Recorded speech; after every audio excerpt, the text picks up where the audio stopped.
What's up, everybody? Welcome to Normieville.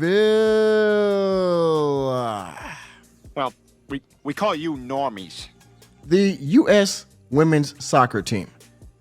Now, this team is a very polarizing figure as a team.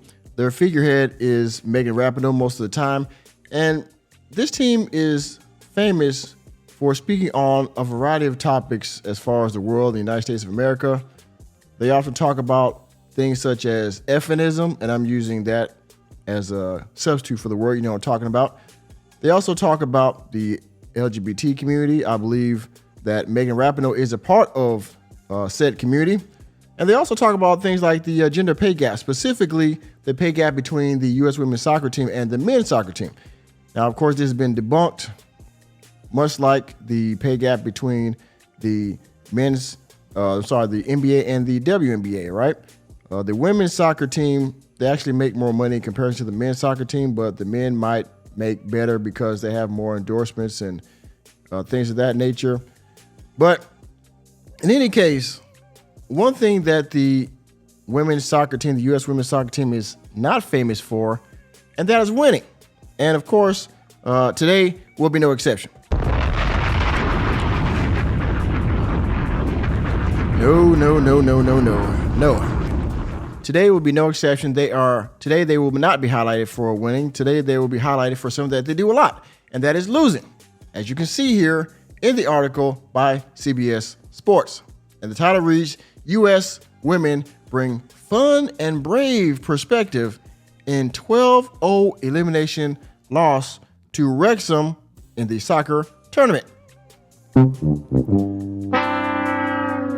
Lindsey Harris made some big saves for the United States, and Heather O'Reilly shared a bold outlook from the loss. Yes, let's read some more and figure out what this bold outlook looks like, shall we? A 7-on-7 squad for Wrexham AFC made up of former, current, and guest players demolished a team of former U.S. women's players at the soccer tournament on Thursday, 12-0.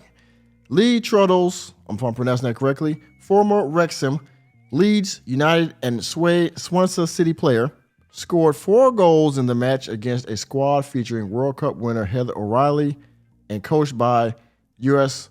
women's national team legend Mia Hamm. The squad scored 7 goals in the opening 20 minutes against the likes of Christine Lilly and Kat Whitehill, not holding back with clinical finish after clinical finish. Goalkeeper Lindsey Harris made several fantastic saves to keep the scoreline from being even more deflated. Now, I want you to let that sink in for just a second. And let's read part of that first statement once again. The squad scored 7 goals in the opening 20 minutes. Target down! Amazing, isn't it? Let's watch this video right here and see the saves that this woman made, because I would argue if this goalie was not as good as she was, this score would probably even double. But let's scroll down real quick and let's watch this wonderful goalkeeping, because there was no wonderful score making. Strike by George Boyd. Turnover. One. And another save. And another save. 2 in a row. Make it 3. Wow. Watch this. Watch Trundle come over right now. That's incredible. You hear the crowd. The love they're showing her has been earned.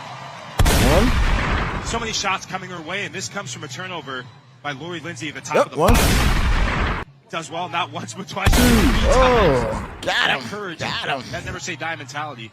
So good. Again, from a knee with a save. As you can tell, she did, I would say, pretty well defending her end of the field. Like I said, if she hadn't have been blocking her part of the field, it would have been a lot worse. 12, you just saw 3 she kept from out of there. So, but again, no score. Let's read some more. Wrexham, being coached by first team coach David Jones, had 39 shots in the match to USA's 5. Quote, "We're super proud," O'Reilly said after the game. "Hopefully we've proved to anybody, just go for it. Just live. What's the worst that could happen? We lose 16-0 to Wrexham? Well, yes, absolutely. It could have been 17. It could have been 20. It could have been 30. It could have been a lot worse." So, again, you saw the footage, right? We don't care because we're living. We're being bold and we're being brave.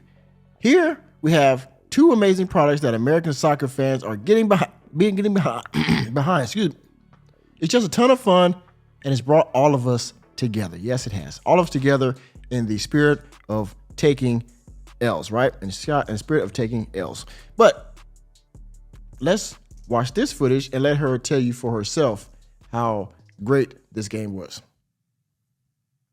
What's going on over here? You guys are, look at this. They're fraternizing with the enemy. I saw you talking with Mark Howard. But look, hey, I love that you guys are here, that you're playing, that this is all women. Maybe not the scoreline you were wanting to see, but what's your perspective on what's happening right now? Yeah, listen, we're super proud. Like, we're so happy to be here at this event. Hopefully we've proven to anybody, like, just go for it. Just live, right? Just live. Like, what's the worst thing that can happen? We lose 16-0 to Wrexham. We don't care because we're living, we're being bold, we're being brave, and we're having a lot of fun. Honestly, the U.S. has really warmed to Wrexham, obviously, after what Ryan Reynolds and Rob McElhenney have done. And we know that America loves the U.S. women's national team. No, we don't. Here we have two amazing products that American soccer fans are getting behind. And, yeah, it's just a ton of fun. And I love this game, and it's brought all of us together tonight, different parts of the world. So what a special experience we're getting. Special experience. What you said initially, hey, I want to have an all-women's team. It might be unheard of, but who cares? Let's do this, and you're doing it. Thank you for doing it. No problem. I sat on who should I get together in my squad, and I didn't want anybody else on this planet besides these women. Of course not. I didn't want anybody else to be as women. Again, all males team against all female team. You see it. And I'm not talking about male and female whole gender thing here right now. I'm just speaking on the fact that this team is always being highlighted for not winning. They're always being highlighted for something that has to do with politics or lifestyle or something like that. It's never about something that has to do with sports, which is their sport, professional soccer. Let's read a little bit more. The soccer tournament is a 32-team competition in North Carolina that concludes on Sunday. Clubs featured include Borussia Dortmund and West Ham United with a $1 million prize at stake. As you can see, they didn't win that. Wrexham, a club based in Wales and owned by actors Ryan Reynolds and Rob McElhenney, I guess, has undergone a dramatic overhaul and earned promotion from the National League to League Two for next season. League Two is a fourth-tier professional soccer in the English Football League system. Now, Ryan Reynolds, I love his acting. I think he's a great guy, but also he's very good at investing. Okay, he has his liquor, I believe. He also has a phone company he bought. I don't know if he sold it yet. I think maybe AT&T or somebody bought that. And now he has the soccer team. I believe Ryan Reynolds has a good eye for investing, has a good eye for money. And so he'll probably take this team to the top. Maybe he'll sell it, make some more money. But as quiet as it's kept, Ryan Reynolds is a very good investor. But you see what's going on here. My point being, once again, like I said earlier, the U.S. women's soccer team being highlighted for having fun and being bold and brave, but not for winning. Is anybody surprised? I'm not. But anyway, thank you for attending another episode of Normieville. Let me know what you think about this down in the comment section, about this team, about this whole tournament, and the fact that they took an L to an all-men's team, older team, but again, U.S. women's soccer team that possibly I think should have won because they talk about it all the time that they can win against them, but you see what's going on, right? They're having fun being bold and brave. Let me know what you think down in the comment section. Please hit the like button, hit that subscribe button, and that notification bell on your way out of the door, and I will see you on the next video.